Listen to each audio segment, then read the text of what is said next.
하나님 말씀 함께 보겠습니다. 함께 보실 하나님 말씀 스가랴 7장 1절에서 14절까지입니다. 스가랴 7장 1절에서 14절까지 다 찾으신 줄 알고 한 목소리로 함께 합독하도록 하겠습니다. 함께 읽겠습니다. 시작. 다리오 왕 제4년 아홉째 달 곧 기슬레월 4일에 여호와의 말씀이 스가랴에게 임하니라. 그때 베델 사람이 사레셀과 레겜멜렉과 그의 부하들을 보내어 여호와께 은혜를 구하고 만군의 여호와의 전에 있는 제사장들과 선지자들에게 물어 이르되 내가 여러 해 동안 행한 대로 5월 중에 울며 근신하리이까 하매 만군의 여호와의 말씀이 내게 임하여 이르시되 온 땅의 백성과 제사장들에게 이르라. 너희가 70년 동안 다섯째 달과 일곱째 달에 금식하고 애통하였거니와 그 금식이 나를 위하여 한 것이니야. 너희가 먹고 마실 때 그것은 너희를 위하고 먹고 너희를 위하여 마신 것이 아니냐. 예루살렘과 사면 성읍의 백성이 평온히 거주하며 남방 평원에 사람이 거주할 때 여호와가 옛 선지자들을 통하여 외친 말씀이 있지 않느냐 하시니 여호와의 말씀이 스가랴에게 임하여 이르시되 만군의 여호와가 이같이 말하여 이르시기를 너희는 진실한 재판을 행하며 서로 인애와 긍휼을 베풀며 과부와 고아와 나그네와 궁핍한 자를 압제하지 말며 서로 해하려고 마음에 도모하지 말라 하였으나 그들이 듣기를 싫어하여 등을 돌리며 듣지 아니하려고 귀를 막으며 그 마음을 금강석 같게 하여 율법과 만군의 여호와가 그의 영으로 옛 선지자들을 통하여 전한 말을 듣지 아니하므로 큰 진노가 만군의 여호와께로부터 나왔도다. 내가 불러도 그들이 듣지 아니한 것처럼 그들이 불러도 내가 듣지 아니하리라. 만군의 여호와가 말하였느니라. 내가 그들을 바람으로 풀어 알지 못하던 여러 나라에 흩었느니라. 그 후에 이 땅이 황폐하여 오고 가는 사람이 없었나니 이는 그들이 아름다운 땅을 황폐하게 하였음이니라 하시니라. 아멘. 하나님은 우리의 마음을 살피시는 분이십니다. 시편 139편 1절에 의하면 여호와여 주께서 나를 살펴보셨으므로 나를 아시나이다 라고 말하죠. 우리의 생각과 우리의 삶을 하나님께서 아신다라고 말씀하십니다. 오늘 이 시간을 통해서 우리를 아시는 그 하나님 앞에 우리가 다시 한 번 더 살아가기를 결정하고 우리를 아시는 그 하나님께 내어드리기로 결단하는 이 시간 되기를 주님의 이름으로 축복합니다. 우리는 스가랴서를 같이 함께 묵상하고 있습니다. 어제도 함께 나눴지만 하나님께서는 스가랴를 부르셔서 그의 입술 가운데 하나님의 말씀을 담아주시고 백성들에게 전하도록 하셨죠. 그때는 다름 아닌 이 귀한 공동체가 성전의 기초를 놓고 성전의 건축을 진행하던 때였습니다. 여러분, 성전을 건축한다라고 하는 것은 우리가 다 알다시피 참 귀한 일이고 귀한 사역이었습니다. 그러나 이 일이 진행되면서 쉽지 않은 시절을 살아갔던 것도 사실이었죠. 스가랴 4장 10절에 보니까 사람들이 이 성전을 건축하는 이 일을 작은 일이라고 여겼답니다. 하찮은 일, 이게 과연 될까라고 여겼다라고 하는 것이죠. 그리고 동시대에 사역했던 학계 선지자의 기록, 학계 1장 10절 11절에 보니까 이 엎친 데 덮친 격으로 이때에 전무후무한 기근이 들이닥치게 됩니다. 고통의 시대를 살아갔던 것이죠. 국제 정세는 여전히 불안했고요. 방해하는 대적자들은 여전히 있었고 배교자들도 속출해야 하는 그런 때를 보내고 있었습니다. 하나님께서는 이때 스가랴 선지자를 보내셔서 환상을 통해서 이들을 위로하고 하나님의 말씀을 통해서 이들을 다시 한번 더 세우는 일을 하시죠. 이것이 스가랴의 내용입니다. 오늘 특별히 함께 살펴보게 되는 7장은 이 스가랴에서 마지막으로 날짜가 등장하게 되는 기록입니다. 성전 공사에 착공한 지 2년이 지난 어느 날 하나님께서는 이 말씀 하시는 것 보게 되는데 오늘 이 내용은 여호와의 말씀이 스가랴에게 임하였다라고 하는 기록을 중심으로 세 단락으로 나눌 수가 있을 것 같습니다. 1절부터 3절까지고요. 4절부터 7절 그리고 8절부터 14절까지 하나님께서 이들 가운데 말씀하시는데 어떤 때를 살아가고 있기 때문에 이들에게 어떤 말씀을 전하시는지 우리 같이 한번 살펴보도록 하겠습니다. 먼저 1절부터 3절까지 한번 살펴보고 싶은데요. 1절 우리 같이 한번 읽어보도록 하겠습니다. 1절 같이 읽어보겠습니다. 시작. 다리오 왕 제4년 아홉째 달 곧 기슬레월 4일에 여호와의 말씀이 스가랴에게 임하니라. 1절에서는 몇 가지 특징을 우리가 발견할 수 있습니다. 먼저는 내용적으로 발견하게 되는 것인데요, 하나님께서 다리오 왕 4년 9월 4일에 말씀하셨다라고 하는 것이죠. 이때는 성전이 어느 정도 지어져 있는 상황이었을 겁니다. 왜냐하면 학개 1장 14절에 의하면 다리오 왕 2년에 착공하게 됩니다. 그리고 에스라 6장을 참고해 본다면 이때를 기준 다리오 왕 6년에 완공을 하게 되거든요. 지금 다리오 왕 4년이기 때문에 어느 정도 절반 정도 공사가 진행된 때이지 않을까라는 것을 생각해 보게 되죠. 그리고 또 다른 특징을 살펴볼 수 있습니다. 그것은 문법적인 특징인데요, 스가랴서는 14장까지 있습니다. 그런데 여기 7장에 와서야 드디어 쓰게 되는 한 단어가 있어요. 이전까지는 한 번도 등장하지 않았던 단어인데 그건 뭐냐면 왕이라고 하는 단어예요. 다리오 왕이라고 하는 단어를 여기서 처음으로 씁니다. 아닙니다. 1장에 다리오 왕이라고 분명히 기록되어 있는데요. 맞습니다.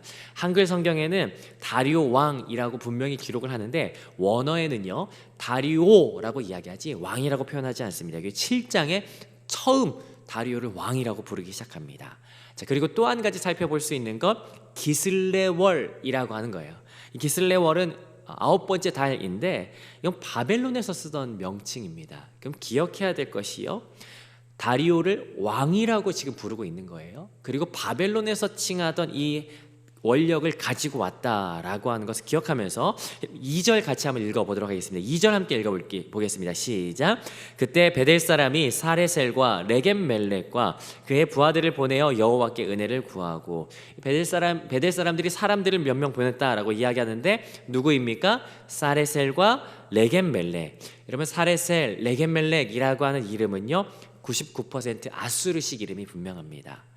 여러분, 자, 지금 잘 따라오고 계신 거죠? 이전까지는 다리오를 향해서 왕이라고 칭하지 않았는데 여기서 왕이라고 썼어요. 바벨론식 날짜를 가지고 오고 있어요. 사람들 이름 가운데는 아수르식 이름이 등장하고 있습니다. 여러분, 지금 어떤 상황이죠? 성전이 완공되어져 가는데 앞서 배경 설명에서 말씀드렸다시피 사람들이 이 일을 하찮게 여기기 시작합니다. 기근도 왔습니다. 그런데 지금 이 가운데 어떤 상황들이 발생하냐면 다른 나라에 대한 문화들이 지금 여기에 가득가득 들어와 있는 것이죠. 그래서 지금 뭘 하냐면 2절에 보니까 은혜를 구하더라. 은혜를 구한다라고 하는 것은 하나님의 도우심, 하나님의 일하심을 간구하는 것이죠. 아마 이때쯤 공사의 진전이 없었던 것 같아요. 굉장히 어려운 일들이 있었던 것 같습니다. 문서에 그 이방 민족 페르시아에 남아있던 그 문화들을 여기에 기록할 만큼 그 나라의 권세가 강해지던 때이지 않았는가. 그런데 이들이 하나님 앞에 그랬기 때문에 은혜를 구하는데, 여러분 보십시오. 누구에게 가서 하나님의 은혜를 구하는지 한번 살펴보도록 하는 겁니다. 3절 같이 한번 읽어보겠습니다. 시작. 만군의 여호와의 전에 있는 제사장들과 선지자들에게 물어 이르되 내가 여러 해 동안 행한 대로 5월 중에 울며 근신하리이까 하매. 자, 은혜를 구하는데 여기 누구에게 물으러 가는 거예요? 하나님의 전에 있는 제사장과 선지자들에게 묻는 것이죠. 가서 이렇게 얘기했을 겁니다. 제사장님, 우리가 하나님의 은혜를 구하고 싶습니다. 어떻게 해야 할까요? 하면서 자답하는 건 뭐냐면, 우리가 여러 해 동안 행했던 대로 5월 중에 울며 근신하면 되겠습니까? 라고 이야기하는 거죠. 여기 5월 중에 근신했다라고 하는 것은요, 이스라엘 역사 가운데 금식하고 슬퍼하는 5월 중에 한 절기, 기념일이 있었던 것 보게 됩니다. 그건 뭐냐면 성전 파괴일이거든요. 아마 그때를 이야기하는 것 같습니다. 그리고 하나 더 이 내용을 통해서 알고 있는 건 뭐냐면, 우리가 전에 했던 대로 이대로 하면 되겠습니까? 라고 하는 것을 통해서 알 수 있는 건 뭐냐면, 아마 이들은 지난 70년 동안 해마다 5월이 되면 하나님께 금식하고 하나님께 애통하는 시간을 보냈던 것 같아요. 그래서 제사장들에게 가서 말하는 거죠. 하나님 앞에 은혜를 구하고 싶은데 우리가 과거 했던 대로 이대로 하면 되겠죠? 우리가 오랜 세월 동안 금식했던 대로 하면 되겠죠? 라고 이야기를 하는 것이죠. 자, 그러자 스가랴가 하나님의 말씀을 대언하기 시작합니다. 그 내용 4절 5절인데요 4절 5절 같이 한번 읽어보도록 하겠습니다. 함께 읽겠습니다. 시작. 만군의 여호와의 말씀이 내게 임하여 이르시되 온 땅의 백성과 제사장들에게 이르라. 너희가 70년 동안 다섯째 달과 일곱째 달에 금식하고 애통하였거니와 그 금식이 나를 위하여 한 것이냐. 스가랴에게 하나님께서 말씀하시죠. 누구에게 가서 말하라 라고 이야기합니까? 5절에 온 땅의 백성들과 제사장들에게 가서 말하라. 어떤 메시지를 전하라라고 하세요? 너희가 70년 동안 다섯째 달과 일곱째 달에 금식하고 애통했는데, 여기 우리가 유심히 살펴보면 달라진 것이 하나 있죠. 앞에서 베델 사람들은 와서 다섯째 달에 했던 대로 하면 됩니까? 라고 했는데, 여기 스가랴는 뭐라고 이야기해요? 다섯째 달과 일곱째 달에 너희가 금식했는데 하나가 추가됐습니다. 뭐가 추가됐어요? 일곱째 달이 추가가 됐죠.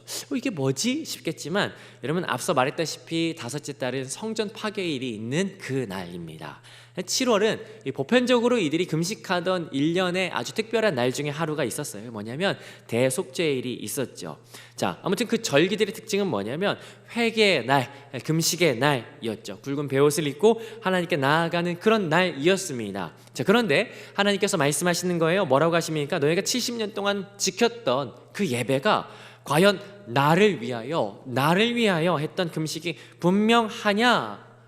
한마디로 말하면 그때 그 회개가 진짜 맞아? 라고 물으시는 거예요. 6절도 이야기합니다. 6절 같이 한번 읽어보겠습니다. 시작.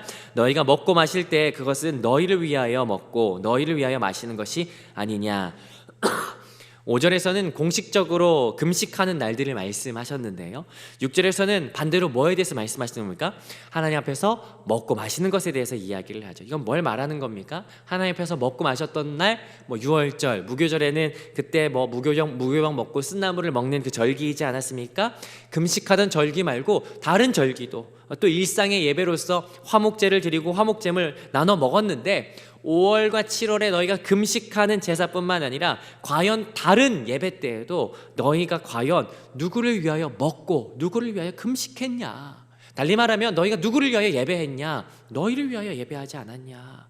너희는 하나님 위해 라고 하지만 결국 너희를 위한 예배였다. 지금 하나님께서 폭로하시는 거죠.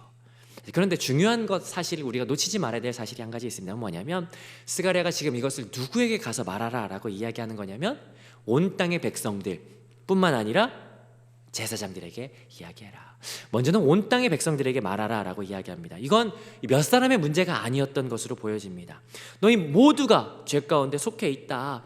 예배다운 예배를 드리는 것이 아니라 너 중심의 예배가 지금 너희 가운데 있는 거 아니냐? 이걸 지금 온 땅의 백성들에게 말하는 것이죠. 자, 그런데 이 이야기를 또 다른 누군가에게 이야기하라라고 하세요. 누구에게? 제사장들에게 말하라고 하시죠. 여러분, 이 부분이 정말 중요한 부분 아닌가 싶습니다. 하나님께서 이 내용을 가서 말하라, 드러내라 라고 하는 것은요, 정치인에게 가서 말하라라고 하지 않습니다. 군인에게 말하라라고 하지 않아요. 총독에게도 아닙니다. 제사장들에게 가서 말해라 라고 이야기하는 것이죠. 다른 말로 말하면 뭐예요? 제사장들 너희에게 책임이 있다.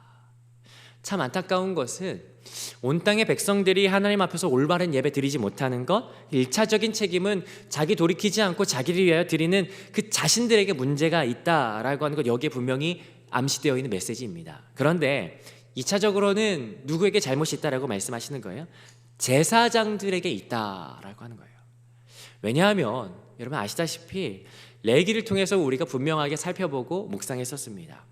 하나님이 어떤 분이시고 하나님 앞에 어떻게 나아가야 하는지, 어떻게 살아가야 하는지 가르치고 본을 보여야 되는 사람, 그것은 다름 아닌 제사장들인데, 결국에는 제사장들에게 말해라 라고 하는 것은 어떠한 것을 말씀하시는 것이냐면 이건 제사장들이 올바로 살지 못하고 있다라고 하는 것 아닌가.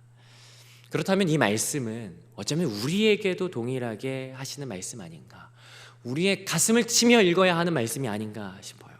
거룩한 제사장으로 부른 너희들아, 온 땅의 백성들이 주를 예배해야 되는데 지금 너희가 어그러져 있기 때문에 주님 앞에 온전히 예배하지 못하는 것 아니냐. 그런데요, 이 일들은 과거에도 있었기 때문에 하나님께서는 이렇게 말씀하셨었답니다. 7장 7절입니다. 같이 한번 읽어보겠습니다. 시작. 예루살렘과 사면 성읍에 백성이 평온히 거주하며 남방과 평온의 사람이 거주할 때 여호와가 옛 선지자들을 통하여 외친 말씀이 있지 않으냐 하시니라. 특별히 여기 나오는 지명 예루살렘, 사면 성읍, 남방과 평온에 살았다라고 이야기하는데, 이 말씀은 예레미야 17장 26절에 의하면 이스라엘 백성이 유다 땅에서 평안히 거주할 때를 말합니다. 그때 하나님께서 이스라엘 백성들에게 선지자들을 통해서 말씀하셨었답니다. 그게 뭐냐면 8절부터 14절까지의 내용인데요, 우리가 9절부터 10절까지 같이 한번 읽어보도록 하겠습니다. 9절 10절 같이 한번 읽어봅니다. 시작. 만군의 여호와가 이같이 말하여 이르시기를 너희는 진실한 재판을 행하며 서로 인애와 긍휼을 베풀며 과부와 고아와 나그네와 궁핍한 자를 압제하지 말며 서로 해하려고 마음에 도모하지 말라 하였으나. 여러분, 이 말씀을 읽는 우리는 직감적으로 알 수 있습니다. 이 말씀 수없이 하나님께서 반복하셨던 말씀이죠. 호세아, 아모스 선지자를 통해서 이스라엘이 위기에 처할 때마다 하나님께서는 내가 너희 도와줄게가 아니라 아수르가 커져서 그래, 바벨론이 커져서 그래, 애굽 때문이야 라고 국제정세에 대해서 말씀하시는 것이 아니라 너희가 이것 잃어버렸기 때문이야 라고 늘 말씀하셨었죠. 그게 뭡니까? 9절에 너희는 진실한 재판을 행해라. 여러분, 엄밀히 말하자면 재판이라고 하는 것은 사회적인 어떠한 제도이기 때문에 사실은 하나님께서 우리에게 말씀하시는 온전한 예배와는 다른 영역인 것처럼 보여집니다. 아니요, 그렇지 않습니다. 이스라엘에서 재판은요, 하나님을 대신해서 그분의 성품과 그분의 마음으로 행하심을 따라 살아가는 것이기 때문에 달리 말하자면 하나님을 닮아가는, 하나님을 드러내는 것이라는 것이죠. 그런데 그러지 않았다. 그래서 하나님께서 계속 말씀하셨다라고 하는 것이죠. 재판뿐만 아니라 너희는 인애와 긍휼을 베풀고, 10절에 보니까 고아와 과부와 나그네와 궁핍한 자를 압제하지 말고 해하지 말라. 앞서 말씀하신 이 금식과 너희가 진실한 예배 드리지 않았다라고 하는 내용 연결시켜서 우리가 좀 생각해 본다면, 진실한 예배 드리지 않는 것, 혹시 성전이 완공되지 않았기 때문에 너희가 준비 안 돼서 지금 그러시나라고 생각할지도 모르겠는데, 하나님께서 여지없이 말씀하시는 진실한 예배라고 하는 것은 뭐냐면 너희 삶의 예배가 무너져 있는데 그것은 다른 것이 아니라 인애와 긍휼과 과부와 고아를 압제하였던 그것이다 라고 하는 것, 너희의 삶의 예배가 무너져 있다 라고 하는 것을 지금 꼬집는 것, 하나님께서 말씀하시는 것이죠. 이 말씀을 이렇게 묵상하고 읽어가는데 우리가 기억하는 구절 한 구절 있습니다. 그건 뭐냐면 우리 정말 잘 아는 말씀인데요, 이사야 58장 6절에 의하면 하나님께서 기뻐하는 금식이 있다라고 분명히 말씀하셨었죠. 내가 기뻐하는 금식은 뭐예요? 그냥 막 금식하는 것이 아니라 흉악의 결박을 풀어주고 멍에의 줄을 끌어주며 압제당하는 자를 자유하게 하며 모든 멍에를 꺾는 것, 그거 아니냐라고 하나님께서 분명하게 말씀하셨던 것이죠. 저도 금식합니다, 금식할 거예요. 얼굴 낯빛 어두워지고 막 금식한 티 다 내는 것이 아니라, 그 하나님 기뻐하시는 것이 아니라 너희의 이웃을 돌아보고 살펴보는 것, 그것이 하나님께서 기뻐하시는 금식이다라고 말씀하셨던 것 우리가 기억할 수 있게 되죠. 그런데 하나님께서 너희에게 이것이 없다라고 말씀하시면서 더 확장해서 그때 너희들이 어떻게 했는지 아냐? 라고 하면서 11절 12절 말씀하십니다. 11절 12절 같이 한번 읽어보겠습니다. 시작. 그들이 듣기를 싫어하여 등을 돌리며 듣지 아니하려고 귀를 막으며 그 마음을 금강석 같게 하여 율법과 만군의 여호와가 그의 영으로서 선지자들을 통하여 전한 말을 듣지 아니하므로 큰 진노가 만군의 여호와께로부터 나왔도다. 너희가 듣지도 않고 듣고 싶어 하지도 않았다. 특별히 12절에 보니까 너희의 마음을 무엇처럼요? 금강석처럼 굳은 돌처럼 했다라고 하는 것이에요. 그 결과가 어떠했냐면요, 13절 14절 뼈아픈 과거를 하나님께서 다시 기억나게 하시는 거죠. 13절 14절 제가 읽어보겠습니다. 내가 불러도 그들이 듣지 아니한 것처럼 그들이 불러도 내가 듣지 아니하리라. 만군의 여호와가 말하였느니라. 내가 그들을 바람으로 불어 알지도 못하던 여러 나라에 흩었느니라. 그 후에 이 땅이 황폐하여 오고 가는 사람이 없었나니 이는 그들이 아름다운 땅을 황폐하게 하였음이니라 하시니라. 하나님께서 어떻게 말씀하시는 거예요? 너희가 그랬기 때문에 너희가 다 흩어졌고, 그랬기 때문에 너희의 소리를 듣지 않은 그 70년이 너희들에게 있을 수밖에 없었다라고 말씀하시는 거죠. 오늘 말씀을 정리해보면요, 성전이 건축되어져 가던 어떤 시점에서 이 사람들이 굉장히 큰 어려움을 겪게 되었던 것 같습니다. 그래서 이 사람들이 작정하고 어떻게 합니까? 우리가 하나님 앞에 은혜를 구해야겠다. 참 좋은 결단이죠. 그 결단하는 것 보게 되죠. 그런데 그 결단을 하러 제사장에 가서 무엇을 이야기하는 거예요?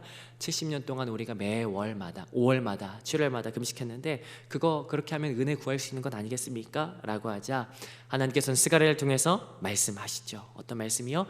70년 동안 너희 금식하고 예배했던 것 다 너희 위해서 했던 거다. 내가 진짜 원하는 예배는 다른 것이 아니라 진실한 재판이며 고아, 객과 과부와 나그네를 위해서 압제하지 않으며 그들을 위하는 것, 그들과 함께 살아가는 것, 그들에게 관심을 주는 것이다 라고 하는 것, 그거 하지 않아서 너희가 멸망이 왔었던 것이다 라고 하는 것 말씀하셨죠. 이것이 오늘 본문의 내용이었습니다. 오늘 본문의 말씀을 이렇게 묵상하고 좀 살펴보는데 저와 꼭 닮았다라고 여겨지는 사람 한 사람이 있는 것 같아요. 다름 아닌 베델 사람이 제 모습인 것 같다라는 생각이 듭니다. 늘 생각합니다. 하나님의 은혜가 필요하다. 하나님의 은혜가 필요하다. 고난 가운데 하나님의 은혜가 필요하다라고 하는 것 생각하고 늘 구하게 되죠. 그런데 늘 하나님의 은혜를 구할 때 반쪽짜리만 구하지 않았나. 하나님께서 오늘 우리에게 원하시는 예배가 있는 것 보게 돼요. 그건 뭐냐면 우리의 삶에서 하나님의 성품을 닮은, 하나님의 마음을 닮은 삶의 걸음걸음을 살아가기를 원하시는 것이 하나님의 마음이구나라고 하는 것을 오늘 우리의 말씀을 통해서 보게 되죠. 단순히 이 종교적 행위에 그치는 것이 아니라 종교적으로 우리가 금식하고 애통하고, 물론 그것도 중요합니다. 그러나 거기에서만 그치는 것이 아니라 너희가 진실한 예배를 드려라. 너희의 이웃을 살피고 너희가 함께 울며 함께 즐거워할 수 있는 믿음의 공동체 가운데 그 영역을 넓혀가며 너희가 살아가라 라고 하는 건 오늘 하나님께서 말씀하시는 것 아닌가. 오늘 우리를 통하여 하나님께서 예배받기를 원하십니다. 하나님께서 오늘 우리를 통하여 은혜를 구하시기를 원하세요.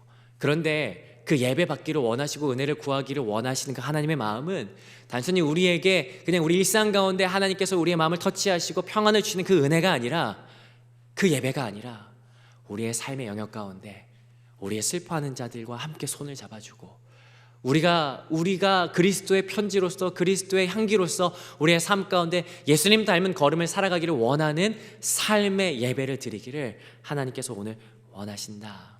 하나님은 우리의 삶을 감찰하시는 분이십니다. 시편 139편에 의하면 하나님은 우리의 걸음을 아시고 우리의 모든 삶을 아십니다. 하나님은 오늘 우리의 삶을 통하여 예배받기를 원하시고 그 삶을 기뻐하십니다. 단순히 우리가 오늘 모임 가운데 하나님 예배하는 것, 여기에서 멈춰지는 것 아니라 우리의 삶의 예배 가운데 여기에서 시작한 오늘의 첫 예배가 우리 오늘 하루의 삶 가운데 완성되어지는 이 하루 되시기를 주님의 이름으로 축복합니다.